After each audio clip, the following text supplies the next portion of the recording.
오늘은 신시내티 오하이오에 있었던 지하철 건설 이야기를 하며 시작하려고 합니다.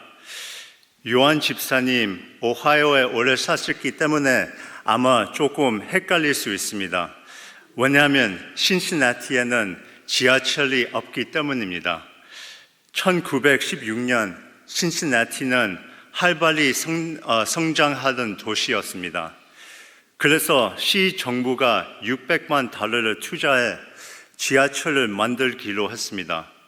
실제로 터널을 파고 기반 공사를 시작했습니다.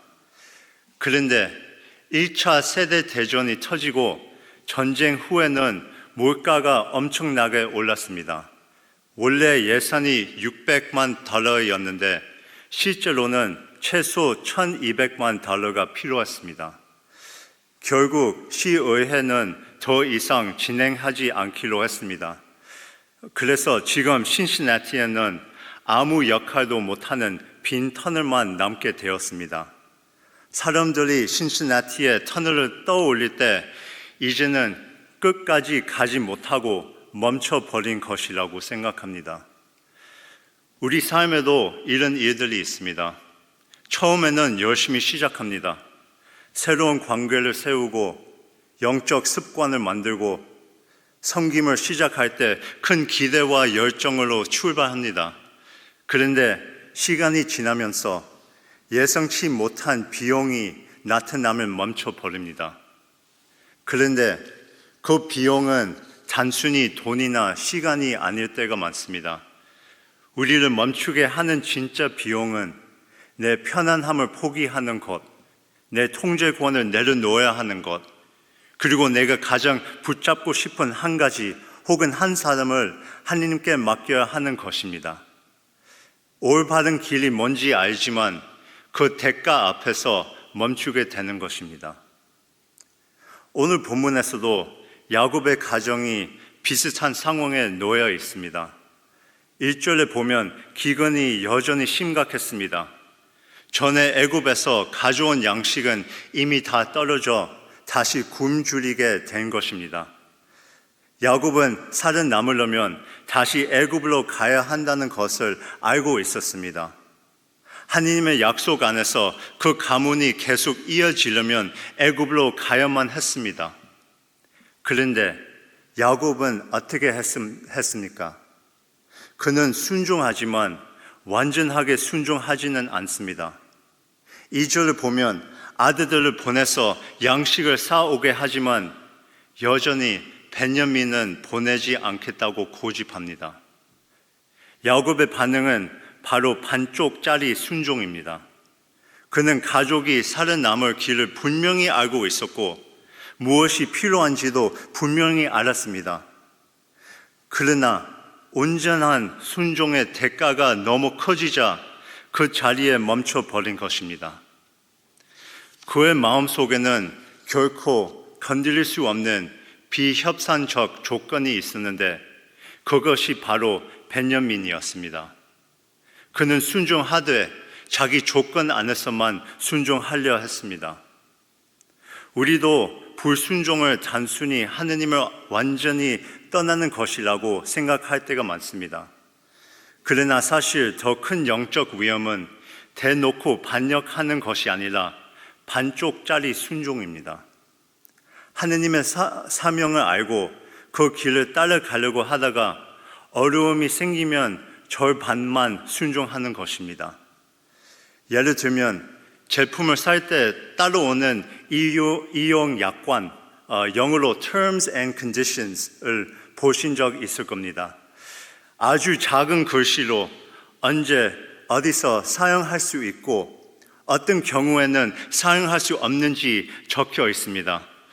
중요한 내용이지만 제 인생에서 단 한 번도 그것을 다 읽어본 적이 없습니다. 저는 그냥 괜찮겠지 하고 넘어갑니다. 그런데 신앙에서도 그럴 때가 있습니다. 우리는 자주 우리만의 약관을 붙입니다. 네, 주님, 제가 섬기겠습니다. 하지만 제 커리어에는 방해되지 않게 해주세요.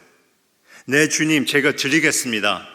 하지만 제 재정적 안전은 건드리지 마세요. 네, 주님, 제가 용서하겠습니다. 하지만 다시는 말은 섞지 않겠습니다. 우리는 삶의 대부분을 하느님께 드린 것 같지만 그 안에 재물쇠로 잠긴 방이 하나 있습니다.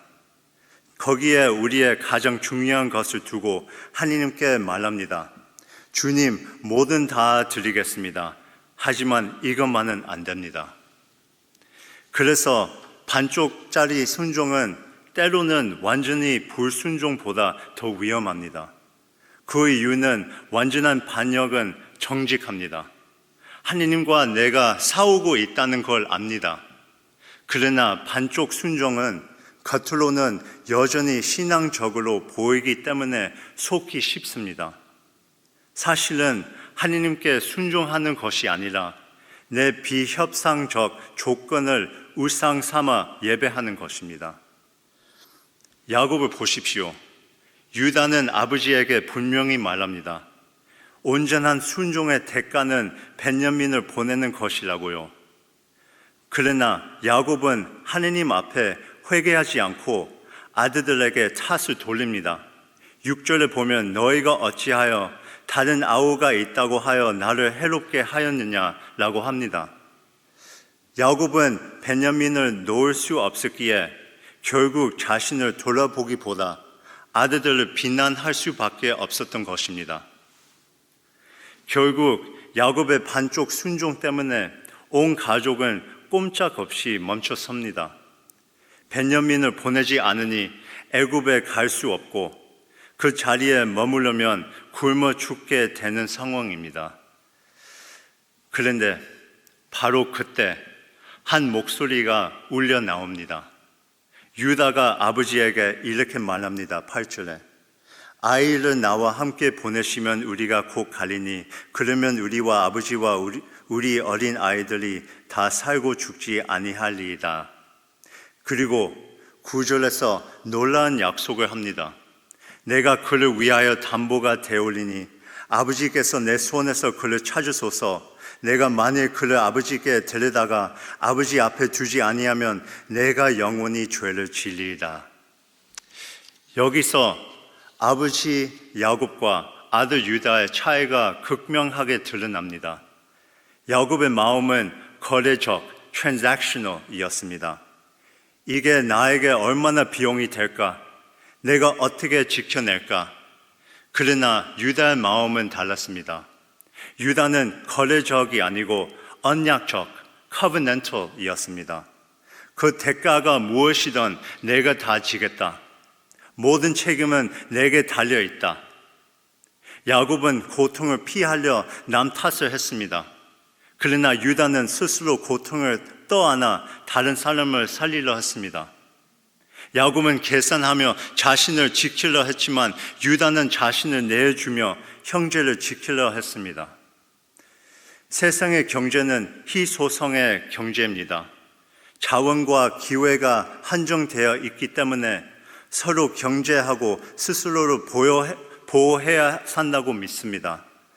그러나 유다는 전혀 다른 차원에서 움직이고 있습니다. 그것을 바로 은혜의 경제입니다. 비용이 얼마든 다 내게 돌리십시오. 내가 영원히 책임지겠습니다. 그런데 여기서 질문이 생깁니다. 도대체 유다에게 무슨 일이 있었길래 이렇게 달라졌는가? 유다는 본래 이런 사람이 아니었습니다. 창세기 37장에서 요셉을 구덩이에 던져 팔은 남기자고 제안했던 사람이 바로 유다였습니다. 그런데 지금 그는 완전히 달라졌습니다. 이제는 돈을 위해 동생을 팔려 했던 사람이 자기의 생명을 걸고 벤야민을 안전하게 데려오겠다고 나서는 것입니다. 그러면 도대체 어떻게 이렇게 완전히 달라질 수 있었을까요? 성경은 두 가지 이유를 보여줍니다. 첫째는 다말 사건입니다. 창세기 38장에서 유다는 며느리 다말에게 약속을 지키지 않았습니다. 그리고 위선적으로 다말을 정죄하다가 오히려 자신의 죄가 드러나 수치를 당합니다. 그 순간 38장 26절에 유다는 이렇게 고백합니다. 그녀가 나보다 옳도다. 이것이 그의 삶에서 큰 전환점이 되었습니다. 둘째는 20년 넘는 죄책감입니다. 그는 요셉을 팔에 넘긴 죄책감을 안고 아버지의 슬픔을 매일 받아보며 살아야 했습니다. 창세기 42장 21절에 보면 형제들은 여전히 그 사건으로 괴로워했다고 나옵니다. 이 두 가지, 치욕과 긴 세월 동안의 죄책감이 유다를 변화시킨 것입니다. 그는 자신의 실패와 죄악 앞에서 깨어진 삶으로 빚어졌습니다. 여러분, 이것이 하느님의 방식입니다. 하느님은 종종 우리의 치욕과 죄책감을 사용하셔서 우리를 무너뜨리는 것이 아니라 새롭게 만드십니다. 깨어지면 끝이 아니라 시작입니다. 하느님은 부서진 심령을 결코 멸시하지 않으십니다. 오히려 그곳에서 새로운 순종과 새로운 믿음을 빚어내십니다. 그리고 바로 여기서 하느님의 강력한 역사가 일어납니다. 우리는 하느님께 늘 우리의 강점, 성공, 능력을 내놓으려 합니다. 우리가 하느님이 원하시는 것이 최고의 내 모습이라고 생각하기 때문입니다. 하지만 그것을 착각입니다. 유다의 야기는 다른 진리를 보여줍니다. 하느님의 능력은 우리의 의로움에서 흘리는 것이 아니라 우리의 깨어짐에서 흘립니다. 유다의 놀라운 헌신은 그의 힘이나 지혜가 아니라 자신이 죄인임을 깊이 깨달은 자리에서 나왔습니다. 죄책감의 무게가 그를 자비로운 사람으로 만들었습니다. 실패의 기억이 그를 담대한 사람으로 만들었습니다. 자신의 죄의식이 그를 희생적인 사랑으로 이끌었습니다. 그는 가장 낮아진 자리에서 하느님께 크게 쓰임 받을 수 있었습니다. 우리도 마찬가지입니다. 우리 삶에는 깊은 수치심을 주는 실패의 순간들이 있습니다. 그 기억 때문에 하느님께 쓰임 받을 자격이 없다고 생각할 때가 있습니다. 그러나 유다의 야기는 정반대를 보여줍니다. 바로 그 실패와 수치가 하느님의 은혜를 더 깊이 경험하는 자리로 우리를 초대하는 것입니다. 우리의 깨어짐은 하느님의 사랑을 막는 것이 아닙니다. 오히려 그 자리에서 하느님의 사랑이 가장 분명하게 우리를 만나 주십니다. 시편 51편 17절에서 다윗은 이렇게 고백합니다. 하느님께서 구하시는 제사는 상한 심령이라. 하느님이여, 상하고 통회하는 마음은 주께서 멸시하지 아니하시리이다. 이 시편은 선지자 나단이 다윗의 살인과 간음의 죄를 드러낸 직후에 쓰여진 것입니다. 다윗은 이제 아무것도 내세울 수 없었습니다. 그의 의로움은 가짜였고 왕으로서의 자리도 흔들렸으며 이미 저지른 죄를 되돌릴 수도 없었습니다. 그러나 다윗은 한 가지를 깨달았습니다. 하느님께서 원하신 제사는 그의 의로움도 아니었고 그의 왕권도 아니었으며 그의 완전함도 아니었습니다. 하느님이 원하신 것은 바로 상한 심령과 통회하는 마음이었습니다. 사랑하는 여러분, 이것이 은혜입니다. 우리의 실패는 하느님의 소임에서 우리를 탈락시키는 조건이 아니라 오히려 하느님의 능력을 드러내는 가장 중요한 자격이 됩니다. 깨어진 마음은 우리의 교만과 자랑이 비워져 있기 때문에 그 빈 그릇에 하느님의 능력이 부어집니다. 그래서 고린도 후서 12장 9절에 이렇게 말씀합니다. 내 능력이 약한 데서 온전하여짐이라. 오늘 본문은 우리를 두 갈래의 길 앞에 세웁니다. 하나는 야곱의 길입니다.